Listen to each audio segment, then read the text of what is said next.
Halo teman semua, nama aku Daniel dan di video kali ini aku akan membahas tentang apa aja sih hal-hal yang kita bisa lakukan supaya keuangan kita bisa jadi lebih baik di tahun 2022 ini ya teman-teman. Jadi berikut ini adalah merupakan beberapa tips keuangan, semoga bisa bermanfaat buat teman-teman semua ya. Nah, jadi tips yang pertama adalah baca buku. Baca buku yang berhubungan dengan keuangan, upgrade ilmu kita. Ini tujuannya apa teman-teman? Ini supaya kita punya literasi keuangan yang lebih baik. Dengan kita punya literasi keuangan yang lebih baik, kita bakal bisa tahu mana yang bagus buat keuangan kita, mana yang enggak teman-teman. Contoh yang bagus apa? Kalau misalnya kita bisa bangun aset, kita bisa ngurangin liabilitas kita. Dan juga di zaman sekarang ini belajar tuh nggak harus cuma dari baca buku kok. Kamu juga bisa belajar seperti dari ikut kelas atau ikut workshop. Bahkan kalau misalnya kamu lebih gampang untuk ilmunya masuk lewat mendengar, kamu juga bisa melalui nonton YouTube, nonton video-video yang ada di channelku ini. Ada banyak banget pembahasan mengenai keuangan ya teman-teman. Jadi yang namanya belajar itu nggak harus cuma dari baca buku. Cuma kalau misalnya kamu emang suka baca buku, itu juga merupakan salah satu hal yang bagus. Karena seperti yang kita ketahui, semua orang sukses itu rata-rata semua pada baca buku ya. Aku pribadi, aku juga udah membaca puluhan buku. Jadi kalau misalnya kamu baca-baca buku yang berhubungan dengan keuangan, itu mindsetnya bakal kebentuk banget. Kamu jadi makin semangat lagi untuk melakukan yang namanya investasi ya teman-teman. Tips berikutnya adalah kita memiliki fondasi dasar keuangan. Fondasi dasar keuangan itu apa? Aku udah sering banget bahas, yaitu utang kita beres, dan darurat aman, yang terakhir adalah asuransi. Nah, jadi sebelum kita mau berinvestasi, kita harus beresin dulu semua utang kita teman-teman. Jangan sampai kita punya utang terus kita mulai investasi. Karena kalau misalnya kita punya hutang tapi kita berinvestasi, itu bakal nggak maksimal. Contoh kita punya utang kartu kredit nih. Kartu kredit itu kalau misalnya kita utang di sana, kita bisa dikenain bunga sekitar 2% per bulan. Kalau per tahun kita bisa kena 24%. Kalau kamu katakan kamu jago investasi pun, kamu bisa menghasilkan 20-25% per tahun, dipotong bunga dari kartu kredit, ya sama aja teman-teman. Jadi bunganya itu return yang kamu dapat habis kepotong sama bunga. Jadi nggak ada gunanya kamu investasi juga kan. Maka dari itu sebelum kamu mulai investasi, pastikan kita membereskan semua hutang kita dulu. Jadi buat kamu-kamu yang masih punya utang nih, apalagi utangnya utang konsumtif ya. Kalau misalnya utang produktif itu beda cerita. Kalau utang konsumtif, misalnya kamu masih punya, ya ada baiknya di tahun 2022 ini kamu beresolusi untuk membereskan semua utang konsumtif kamu. Kalau utang konsumtif udah beres, itu cash flow kita bakal lebih enak ya teman-teman. Jadi kita nggak harus bayar bunga. Nah, setelah utang beres, kita harus beresin yang namanya dana darurat kita. Dan darurat itu apa? Dan darurat itu biasa disebut dengan emergency fund. Dan darurat itu jumlahnya bergantung dengan kondisi finansial, kondisi tanggungan kita, teman-teman. Jadi kalau misalnya kita masih belum punya keluarga, belum punya tanggungan, kita hanya menanggung diri kita sendiri, ya nggak apa-apa kalau kita menyimpan 3 atau 6 bulan pengeluaran bulanan kita, teman-teman. Jadi kalau sebulan kita pengeluarannya 5 juta, ya udah kita paling nggak kita nyisihin 15 sampai 30 juta, teman-teman, untuk dana darurat kita. Kalau misalnya kita udah berkeluarga, ada baiknya kita nyisihin 9 bulan. Kalau kita udah punya keluarga, terus punya anak, punya tanggungan banyak, 12 bulan dari pengeluaran kita. Dan yang terakhir adalah asuransi. Asuransi itu penting, tujuannya adalah untuk mindahin resiko ya teman-teman. Jadi kita jangan sampai kita invest, kita udah asetnya tumbuh besar, tahu-tahu karena kita butuh uang, kita sakit, terus amit-amit kita butuh dana yang gede banget, akhirnya aset kita harus dijual hanya untuk mengobati diri kita. Ada baiknya kan kita mendingan bayar premi asuransi teman-teman. Jadi setiap bulan kita bayar sekian ribu, nanti kalau misalnya tiba-tiba kita butuh dana gede banget karena kita sakit, ya pasti udah di cover sama yang namanya asuransi. Maka itu kenapa asuransi itu penting banget ya teman-teman. Itu tujuannya untuk minimalisir resiko. Yang pasti jadi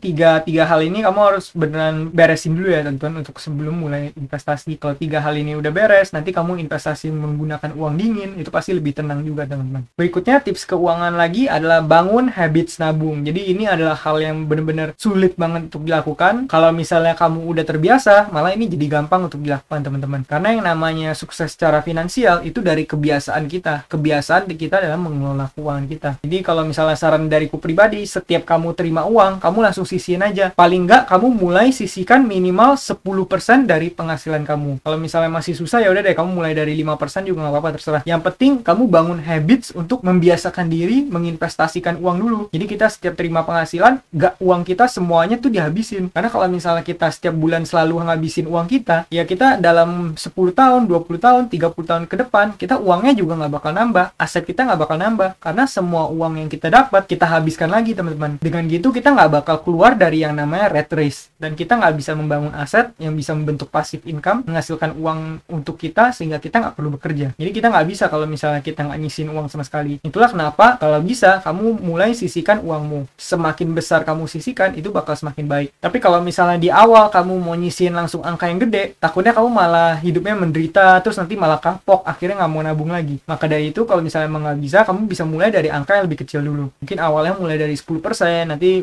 kalau misalnya udah terbiasa kamu tingkatin lagi 20%, 30%, sampai akhirnya kamu bisa menyisihkan sebagian besar dari penghasilanmu ya teman-teman. Aku pribadi juga aku selalu nyisihin 80% dari penghasilanku. Tapi apakah di awal aku langsung nyisihin 80%? Ya jawabannya enggak juga teman-teman. Di awal aku mungkin sekitar 40%, 50%. Terus nanti seiring berjalannya waktu, penghasilan kita meningkat, terus juga kesadaran investasi kita meningkat. Nah, jadi kita nanti pelan-pelan baru naikin persentasenya. Sampai sekarang aku bisa nyisihin sekitar 80% dari penghasilanku setiap bulan untuk aku investasikan ya teman-teman. Ya, jadi buat teman-teman yang belum mulai, yang penting bangun habitsnya dulu. Kalau buat di awal tuh emang bener-bener susah banget, susahnya banget. Tapi kalau misalnya kamu udah terbiasa, setiap kamu nerima penghasilan kamu selalu nyisihin, terus kamu bisa investasi. Malah kalau misalnya kamu nggak melakukan hal itu, rasanya tuh ada yang kurang teman-teman. Rasanya kok aneh banget rasanya kalau nggak investasi. Kayak kondisi aku sekarang, kalau misalnya 1 bulan aja aku nggak investasi sebagian besar dari penghasilanku, pasti aku ngerasa, waduh aneh banget, aku bakal merasa bersalah banget. Maka dari itu, yang penting kita biasakan diri dulu ya teman-teman. Nah, dan kalau kita udah biasa, yang penting kita punya disiplin dirinya teman-teman. Jangan sampai kita mengkhianati kerja keras kita sendiri teman-teman. Setiap kali kita mau habisin uang, kita mikir apa sih tujuan kita memulai semua ini, apa goal yang kita pengen capai dengan hal ini. Bayangin kalau misalnya suatu saat asetmu udah banyak banget, tanpa kamu bekerja pun kamu bisa menghasilkan uang yang cukup untuk kamu hidup. Dan di saat kamu udah memiliki kebebasan itu, bahkan kamu udah nggak harus melakukan pekerjaan yang kamu nggak sukai teman-teman. Kamu bisa melakukan passionmu, lakukan apa yang kamu suka, kejar apa yang menjadi mimpimu, tanpa kamu harus musingin soal uang lagi. Makanya dengan ini, kalau bisa kamu sisihkan sebesar mungkin, lakukan secara disiplin. Nanti kalau aset kamu udah jadi, kamu bakal punya kebebasan, dan itu harganya sangat mahal ya teman-teman. Nah, berikutnya, tips keuangan berikutnya yang bisa bermanfaat adalah kurangi jajan yang nggak perlu. Jajan yang nggak perlu contohnya apa? Seperti ngopi cantik, rokok, subscription nggak perlu. Nah, kalau misalnya ngopi cantik ini mungkin sebagian dari kalian kan ada yang perlu banget ya kalau ngopi ini. Tapi kalau misalnya kalian merasa perlu banget, ya udah mungkin yang penting kamu kurangin aja jumlahnya teman-teman. Kalau misalnya biasa kamu seminggu 5 kali alias setiap hari, ya mungkin kamu kurangi jadi seminggu cuman 2 kali. Kalau kamu misalnya batasin sampai kamu nggak melakukan sama sekali, nanti bisa-bisa kamu malah stres sendiri ya teman-teman. Terus stres sendiri akhirnya meledak, akhirnya kamu malah habisin semua uangmu karena untuk muasin diri, karena nggak terpuaskan di sebelumnya. Nah, jadi kalau bisa ya kamu kurangin aja, dikit-dikit aja kuranginnya. Kalau misalnya biasa seminggu 5 kali, seminggu 7 kali, ya kurangi jadi 3 kali, jadi 2 kali. Nah, kalau misalnya rokok, nah kalau aku pribadi sih aku nggak rokok, jadi mungkin ini agak bias ya, jadi mungkin gampang bagi aku untuk ngomong jangan merokok. Tapi bagi orang yang di luar sana mungkin udah terbiasa merokok, mungkin susah bagi mereka untuk menghentikan kebiasaan ini. Tapi kalau misalnya emang kamu nggak bisa hentikan, ya kalau bisa dikurangin aja teman-teman. Karena kalau misalnya kamu kurangin, terus uang rokoknya kamu gunakan untuk hal yang lebih bermanfaat, itu bakal jauh lebih berguna buat kamu ya teman-teman. Bahkan bisa juga kalau misalnya kamu uang rokoknya kamu pakai buat beli perusahaan saham rokok teman-teman. Nanti malah uangmu malah nambah banyak kan. Dan juga lagian dengan merokok kan itu juga bisa membahayakan buat kita di masa tuanya. Nah, jadi mungkin ini sedikit bias, mungkin mudah bagi aku buat ngomong karena aku sendiri nggak merokok. Tapi kalau misalnya buat teman-teman, kalau misalnya teman-teman belum terbiasa, ya udah mulai dari kebiasaannya kurangin aja teman-teman. Berikutnya subscription yang nggak perlu. Subscription yang nggak perlu contohnya apa? Misalnya kamu beli Netflix tapi kamu nggak gitu pakai, atau kamu beli Spotify tapi kamu jarang pakai, atau kamu beli langganan-langganan apapun itu di internet tapi kamu jarang pakai. Ya itu mendingan nggak usah, mendingan kamu cancel aja. Kamu hanya menggunakan yang benar-benar kamu perlu aja. Kalau aku pribadi, contohnya aku kan kerja di luar negeri. Aku butuh banget nih yang namanya VPN. Ya pasti aku tetap keluarin uang untuk bayar untuk membeli VPN itu. Nah, buat kamu yang nggak perlu, merasa nggak bermanfaat, ya subscription-nya di cancel aja teman-teman. Jangan sampai kita kebanyakan subscription nanti uangnya malah seret juga teman-teman. Terus kalau kamu pengen memberi reward kepada yourself, pengen hadiahin diri kamu sendiri, itu boleh, tapi jangan sampai berlebihan. Karena kalau kamu reward yourself-nya kebanyakan, itu bukan self reward lagi namanya, itu udah jadi self destruction nanti teman-teman. Nanti keuangan kamu malah hancur kalau misalnya kebanyakan. Kalau dikit-dikit kamu hadiahin dirimu, dikit-dikit hadiahin dirimu. Lebih baik kalau uangmu kamu investasikan dan kamu hadiahi dirimu dengan kebebasan di masa depan. Terus berikutnya belajar masak. Ini karena kalau misalnya kamu bisa masak, ya itu bagus banget, kamu bisa ngurangin lumayan banyak uang kan. Apalagi buat kamu yang kebetulan tinggalnya sendiri atau anak rantau yang kebetulan nggak bersama orang tua. Kalau sama orang tua kan mungkin kamu masih makannya bareng orang tua. Berikutnya tips keuangan lagi adalah bijak dalam membeli barang. No gengsi. Artinya kamu kalau bisa kamu ngurangin gengsi aja teman-teman. Jangan sampai kamu karena gengsi kamu beli suatu barang cuma karena pengen kelihatan sukses. Kamu beli barang mahal banget terus belinya pakai konsumtif lagi, pakai utang konsumtif, pakai kartu kredit. Tujuannya apa? Tujuannya supaya cuman kelihatan keren. Kamu beli mobil padahal kamu nggak perlu banget, tapi supaya kelihatan sukses kamu malah beli mobil. mobil, untuk impress orang lain, untuk pamer. Nah, itu nggak ada gunanya teman-teman. Kecuali kalau emang kamu membeli barang itu tujuannya untuk tujuan produktif, dimana kamu misalnya beli mobil keperluannya adalah untuk bisnis, untuk misalnya keperluan logistik bisnis kamu, ya itu beda cerita ya teman-teman. Atau misalnya kamu beli mobil mewah tapi tujuannya itu untuk marketing bisnis kamu, ya itu beda cerita. Tapi kalau kamu beli cuma untuk mengimpresi orang lain dengan uang yang kamu nggak punya, untuk mengimpresi yang orang, bahkan yang orang yang kamu nggak sukai, itu sama aja ngapain ya teman-teman, nggak ada gunanya kan. Nah, jadi kalau bisa itu dikurangin. Kalau masalah gengsi, aku rasa nggak perlu gengsi sih. Kalau misalnya, apalagi kita masih muda, kalau misalnya terus dalam membeli barang juga kamu harus ngutamain ya namanya beli fungsi ya teman-teman. Jadi kamu jangan beli karena kamu mau, tapi beli karena kamu butuh teman-teman. Karena kalau kamu ikutin kemauan terus, itu nggak bakal ada habisnya, karena kita semua hal pasti kita mau ya teman-teman. Berikutnya adalah beli value item. Jadi dalam membeli item itu, membeli suatu barang, kamu harus menggunakan uangmu memaksimalkan setiap rupiah yang kamu punya teman-teman. Jadi kamu beli value paling tinggi dengan harga yang paling worth it teman-teman. Itu ada trik yang selalu aku gunakan. Contohnya aku beli satu komputer ini kalau di Indonesia harganya itu bisa sekitar 20 juta. Tapi di tempat aku belanja ini aku bisa menghabiskan hanya 11 juta dengan spek yang sama teman-teman. Tujuannya apa? Ya karena aku membeli yang namanya value item, dimana dengan uang sekian aku bisa mendapatkan value setinggi mungkin. Dalam membeli barang aku selalu lihat hal seperti itu teman. Contohnya kalau misalnya beli HP, mungkin aku lebih pilih untuk beli HP yang gak usah high end gak apa-apa, tapi aku belinya yang flagship killer, dimana dengan uang sekian kita bisa dapat performa yang paling tinggi teman-teman. Nah, itu trik yang aku selalu lakukan. Terus yang terakhir juga jangan impulsif. Ini artinya dalam kamu membeli sesuatu, kalau bisa tuh kamu jangan langsung beli teman-teman. Jangan misalnya kamu pengen beli hari ini terus kamu langsung beli barangnya, jangan. Kalau bisa kamu tunggu selama beberapa hari, terus kamu lihat nih kamu masih pengen nggak setelah beberapa hari itu. Contoh kamu udah tunggu 1 minggu terus ternyata kamu masih pengen banget dan kamu emang butuh banget, ya udah nggak apa-apa beli. Tapi kalau misalnya kamu udah tunggu 1 minggu ternyata nggak ada kemauan untuk membeli barang itu lagi, nah itu berarti artinya waktu itu hanya ada impulsive buying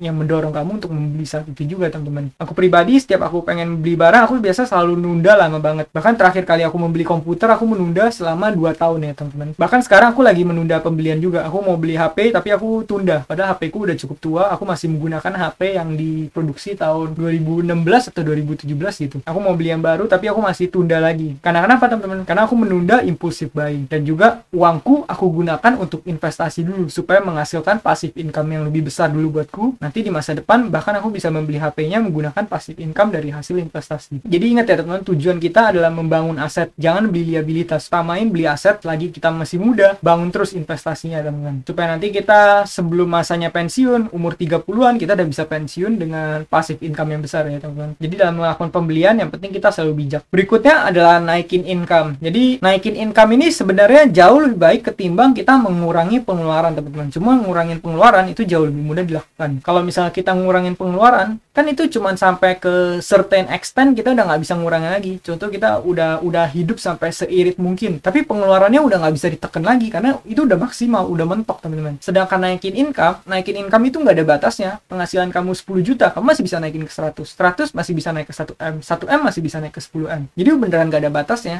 Kalau kamu neken pengeluaran itu ada batasnya. Nah, jadi kalau misalnya kamu pengen keadaan finansial lebih baik, otomatis kamu harus naikin income ya teman-teman. Turunin pengeluaran boleh, tapi yang pasti kamu harus fokus di naikin income. Tapi kalau kamu bisa lakukan dua-duanya, itu bakal jauh lebih baik. Aku pribadi, aku selalu berusaha untuk naikin income dan juga selalu berusaha untuk neken pengeluaran. Karena aku sendiri juga hebat dalam hal berhemat ya teman-teman, atau mirip. Nah, gimana cara naikin income? Itu macam-macam. Bisa kamu dengan menaikkan value, atau misalnya kamu bisnis side hustle, jadi kamu udah bekerja satu perusahaan di luar jam kerja perusahaanmu, kamu bikin side hustle, atau mungkin kamu jualan barang, atau kamu misalnya dagang asuransi, atau apapun side hustle yang bisa kamu lakukan, atau nge-freelance. Jadi kamu nggak hanya bergantung dari gaji hasil pekerjaan utamamu itu teman-teman. Naikin value itu maksudnya naikin value dirimu. Misalnya kamu punya skill baru, kamu punya koneksi yang lebih banyak, terus kamu punya ilmu-ilmu baru, kamu punya keahlian baru, sehingga kamu lebih berharga, dan dengan value yang lebih tinggi ini kamu bisa mendapatkan lebih banyak uang lagi teman-teman. Atau mungkin contoh kamu juga membangun sosial media kamu, nanti follower kamu banyak. Kalau follower kamu banyak, otomatis kamu bisa ngasilin banyak uang. Nanti banyak brand endorse masuk lah, terus juga ada peluang kerjasama dengan orang lain, dengan brand lain, peluang bertemu dengan orang-orang hebat lainnya. Jadi yang namanya naikin value itu perlu banget itu supaya kita bisa menaikkan income kita. Salah satu cara buat naikin income itu juga adalah investasi ya teman-teman. Karena dengan investasi itu sama dengan kita membentuk satu sumber penghasilan baru lagi, di mana uang kita bekerja menghasilkan uang lagi buat kita. Bahkan Warren Buffett sendiri pernah bilang, tentang Warren Buffett, salah seorang investor tersukses dunia, beliau berkata bahwa jika kamu tidak menemukan cara untuk menghasilkan uang di saat kamu tertidur, maka kamu akan bekerja selamanya, teman-teman. Nah, kita pasti nggak mau dong kerja selamanya. Kita nggak mau dong sampai udah tua, kita masih harus pusingin uang, harus bekerja. Bahkan juga kita nanti nggak bisa membiayai keturunan setelah kita. Makanya kita harus selalu berusaha untuk mencari cara menghasilkan uang di saat kita tertidur. Contohnya apa? Yang membangun passive income dengan cara investasi. Dengan kamu berinvestasi, tanpa kamu bekerja pun, uangmu yang akan bekerja menghasilkan uang lagi untukmu. Karena investasi itu benar-benar leverage ya, teman-teman. Kalau misalnya kerja kan kita sehari cuma punya 24 jam. Jadi kita tuh ada batasnya. Kita sehari cuma bisa kerja berapa jam. Sedangkan investasi kan itu beneran gak ada batasnya. Kamu bisa mempekerjakan seberapa banyak pun uang, teman-teman. Mau uang kamu 1M, 10M, 100M, terserah, teman-teman. Itu namanya leverage ya, teman-teman. Makanya kita perlu melakukan yang namanya investasi ini. Jadi selain kita bekerja menghasilkan uang, aset-aset kita juga harus bekerja keras menghasilkan uang lagi buat kita, teman-teman. Jadi kita udah bekerja nih, kita ngasilin uang dari uang kita pun bekerja menghasilkan uang lagi, teman-teman. Karena kalau misalnya kita orang biasa, kita manusia, kita pasti bisa capek dong. Pasti ada masanya kita udah nggak bisa kerja, ada masanya kita lagi nggak mood kerja, ada masanya kita sakit nggak bisa bekerja. Sedangkan uang kita tuh bakal bekerja 24 jam dalam sehari dan 7 hari dalam seminggu, 365 hari dalam setahun. Dimana uang kita itu bekerja tanpa mengenal lelah. Kan kita udah pekerjakan uang kita taruh di instrumen investasi yang menghasilkan uang, mau itu liburan kayak, mau itu apapun kayak keadaannya, gimana pun keadaannya, uang tersebut akan bekerja menghasilkan uang lagi tanpa mengenal lelah ya, teman. Jadi kita perlu menganggap uang itu ibaratnya teman kita atau pasukan kita, di mana tugas kita adalah menugaskan mereka untuk keluar sana dan mencari lebih banyak teman lagi, merekrut lebih banyak pasukan lagi untuk kita ya, teman-teman. Jadi kita harus menganggap uang itu sebagai teman kita. Aku pribadi juga praktekin itu, di mana semua uangku aku paksa untuk bekerja keras untuk menghasilkan uang lagi, teman-teman. Jadi uangku semuanya bekerja keras untuk menghasilkan uang lagi. Nah, jadi poin yang naikin income ini penting banget ya, teman-teman. Berikutnya adalah no lifestyle inflation. Ya, artinya kalau misalnya income naik, pengeluaran jangan ikut naik, tapi naikin porsi investasinya. Contoh, kamu punya gaji 5 juta, pengeluaran kamu per bulan 3 juta. Berarti per bulan kamu kan bisa nabung 2 juta nih. Di saat penghasilan kamu udah jadi 10 juta, pengeluaran kamu tetap di angka 3 juta, terus sisanya 7 juta kamu nabung, teman-teman. Jadi jangan naikin pengeluaran kita, yang kita naikin adalah porsi investasi kita. Karena kalau misalnya pengeluaran kita itu selalu ikut naik, itu gak bakal ada habisnya. Nanti di saat penghasilan kita udah 50 juta, terus pengeluaran kita masa jadi 49 juta. Nanti di saat penghasilan kita udah 100 juta, masa pengeluaran kita jadi 90 juta, atau bahkan kita habisin semua uang kita. Ya namanya pengeluaran itu gak ada batasnya. Jadi kita perlu bisa membatasi diri ya, teman-teman. Kalau misalnya kita mengalami kenaikan income, kita jangan ikutan naik gaya hidupnya. Jangan ikutin naik pengeluarannya. Kalau kita melakukan hal tersebut terus-menerus dalam jangka panjang, kita nggak bakal pernah keluar dari yang namanya red race ya, teman-teman. Dimana kita harus selalu bekerja untuk bisa hidup. Kita harus hidup paycheck to paycheck. Soalnya semakin besar penghasilan kamu, kalau misal pengeluaran kamu nggak naikin, kamu kan bisa investasiin lebih banyak uang. Dengan lebih banyak uang yang kamu investasikan, maka kamu akan lebih cepat mencapai kebebasan finansialmu, teman-teman. Nah, konsep ini udah aku pahami sejak aku umur 19. Jadi dari umur 19 aku nabungnya gila-gilaan ya, teman-teman. Aku selalu investasikan 80% penghasilan. Tiap bulan aku tabung terus sampai sekarang asetku udah bisa membiayai kehidupanku, teman. Passive incomeku udah lebih besar daripada pengeluaranku. Tapi ya emang susah sih, dalam beberapa tahun ini kan aku setiap bulan selalu menyisihin tanpa ada miss ya, teman. Jadi aku konsisten bener. Kalau misalnya kamu pengen naikin pun, kalau bisa naikinnya sedikit aja, teman. Jangan terlalu banyak naikinnya. Jangan terlalu lebay. Naikinnya sedikit aja. Mungkin pengeluaran kamu tadi 3 juta, nabungnya 7 juta, ya boleh lah. Mungkin naik jadi 4 juta, nabungnya 6 juta. Jadi jangan sampai pengeluarannya ikut naik banyak ya, teman-teman. Apalagi seperti hal yang tadi, buat beli-beli barang yang nggak perlu lah, atau cuman buat gengsi, cuman buat pamer, untuk ngimpress orang lain yang bahkan kita nggak sukai. Itu jangan sampai ya, teman-teman. Nah, jadi sekian adalah tips-tips yang udah aku berikan. Semoga tips-tips ini bisa bermanfaat. Kalau misalnya kamu praktekin dari awal sampai akhir, kamu praktekin semuanya aja, pasti keuanganmu bakal paling nggak sedikit lebih baik lah kalau misalnya kamu bisa praktekin. Kalau misalnya kamu bisa praktekin secara konsisten dalam jangka panjang, itu pasti efeknya bakal kelihatan banget ya nanti, teman-teman. Oh iya, bagi teman-teman yang pengen support channel ini, kamu juga bisa ya menggunakan kode referral yang udah aku sebar di kolom deskripsi di video ini. Itu berisi tentang berbagai macam instrumen investasi yang aku gunakan menggunakan platform-platform investasi yang aku gunakan, dan kalau kamu gunain kode referral itu, nanti kamu bisa dapetin bonus, aku juga dapet bonus. Dan kalau kamu nggak tahu gimana cara berinvestasi di platform-platform itu, kamu bisa cek di playlist Personal Finance di channel Investor Habit ini. Aku bahas mengenai platform-platform investasi tersebut ya, dari ada Bibit, ada P2P lending konsumtif, ada saham juga, macam-macam ya teman-teman. Sekian video pada kali ini, semoga video ini bermanfaat. Kalau teman-teman ada request, teman-teman bisa tulis di kolom komentar. Akhir kata, jangan lupa untuk selalu invest in yourself. Sampai jumpa di video berikutnya. Bye.